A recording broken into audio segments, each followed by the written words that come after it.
April 18, 1952. The Convair YB-60, a sleek, swept-wing bomber, rolls out of the San Diego factory, a direct rival to the B-52 Stratofortress. It was faster, more efficient, and ready to fly. But it would never see service. Today we're uncovering the story of the Convair YB-60, the forgotten bomber that could have replaced the B-52. We'll explore its origins, its development, and the single-million-dollar decision that sealed its fate.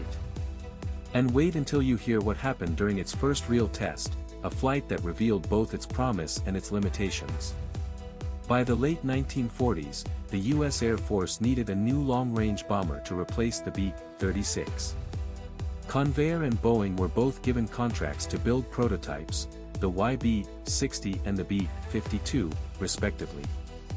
Convair's design, the YB-60, was based on the B-44, a medium bomber. But the YB-60 was a leap forward. It featured swept wings and 6 Wright T38-A-5 turbojets, the most advanced engines of the time. The Air Force wanted a bomber that could fly at high altitude, carry a heavy payload, and outrun enemy fighters. The YB-60 was designed to do just that, with a top speed of 508 miles per hour and a range of 3,000 miles. The competition was fierce. Boeing's B-52 had a straight-wing design and used the same Wright engines as the YB-60. But the B-52 was heavier and slower, and that gave the YB-60 an edge. But Convair faced a problem. The YB-60 was more complex, and development costs were rising. Boeing's design, though less advanced, was simpler and cheaper to build. By the time the prototypes were ready for testing, the Air Force had to choose.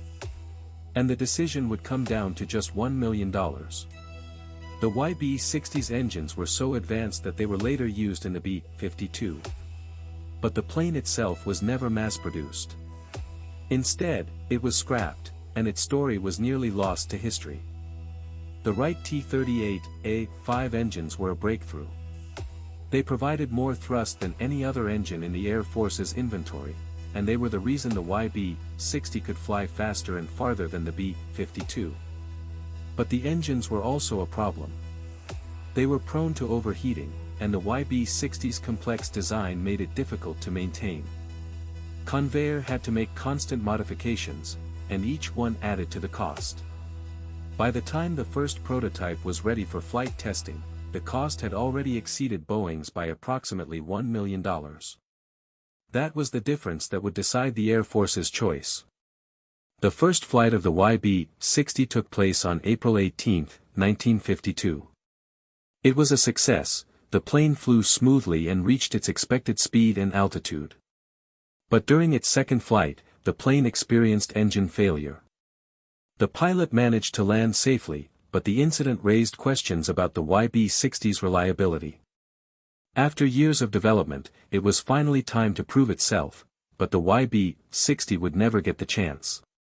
The Air Force had already chosen the B-52. The YB-60 was never deployed in combat. It was a test aircraft, and that was all it would ever be.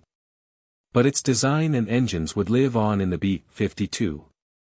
The B-52 inherited the YB-60's engines and some of its design features. But it was heavier, slower, and more expensive to operate. Still, it became the backbone of the U.S. Strategic Bomber Force. The YB-60 could carry 72,000 pounds of bombs over 3,000 miles, a payload and range that would have made it a formidable weapon in the Cold War. Operators were impressed by the YB-60's performance.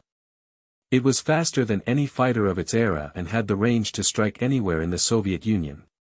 But the YB-60 was never given a chance to prove itself in combat. It was a victim of a single decision, and the Air Force moved forward with the B-52. The real test was yet to come, but for the YB-60, it would never arrive. The Air Force had already chosen its future. The YB-60 never saw combat. It was a test aircraft, and that was all it would ever be. But its design and engines would live on in the B-52. The B-52 inherited the YB-60's engines and some of its design features. But it was heavier, slower, and more expensive to operate. Still, it became the backbone of the U.S. strategic bomber force.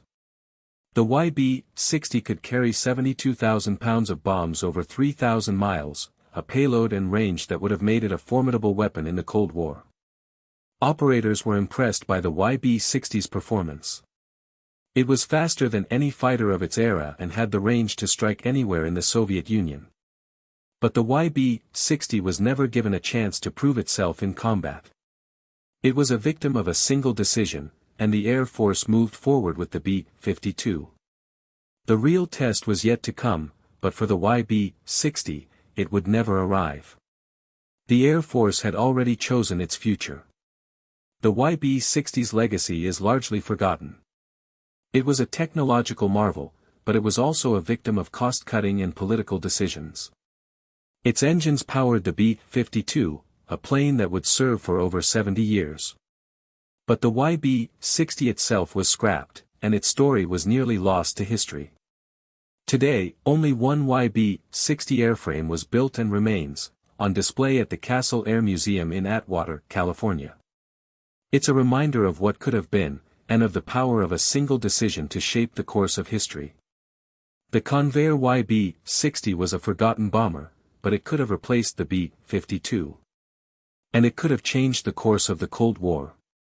Which military subject should we deep dive next? Comment below and subscribe for more.